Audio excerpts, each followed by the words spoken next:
माँ, मेरे पास जो पैसे थे तुम्हारे इलाज पर लगा दिए। अब मरने की कोशिश ना करना। आसिम बुखारी ने एक दफ़ा वाक़या सुनाया बकौल उनके कि मैं अपनी माँ का इकलौता बेटा था। वो मुझे बहुत चाहती थी। मेरे वालिद का इंतकाल हो चुका था और मुझे बचपन ही से ड्रामों का शौक था और उनमें काम करने का भी शौक था। उस चक्कर में बगैर बताए घर से मैं गायब हो जाता था और मेरी माँ परेशान होती रहती थी। अगर मैं सारी रात वापस ना आता तो वो सारी रात सोती नहीं थी।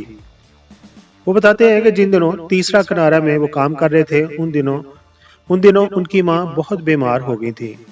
उन्हें उस वक्त जो इंजेक्शन लगता था वो उस दौर में 50 रुपए का आता था। 50 रुपए की उस वक्त एक खास वैल्यू थी।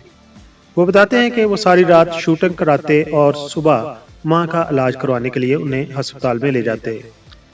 और एक रोज उन्होंने मजाकन माँ को कहा, माँ अब मरने की कोशिश न करना, तुम्हारे कफन दफन के पैसे मेरे पास नहीं और जो कुछ था मैंने लगा दिया।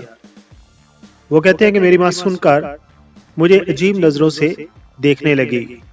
पता नहीं उनकी नजरों में प्यार था या दुआ थी, लेकिन शिकवा या गुस्सा हरगज न था।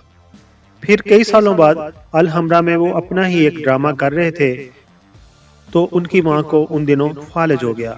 तो उन्होंने ड्रामा छोड़ दिया और माँ की खिदमत में लग गए। उस ड्रामे ने उन्हें इतना प्रॉफिट दिया कि जिस रोज उनकी माँ का इंतकाल हुआ उस रोज उनके पास लाखों रुपए थे।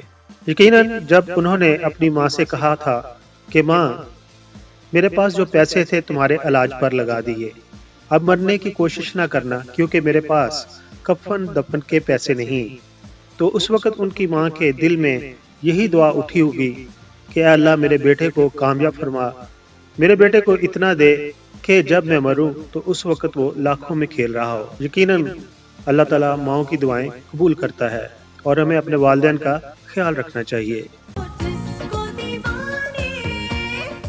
I am Nessa Hassan. You are watching PK Mega Videos channel.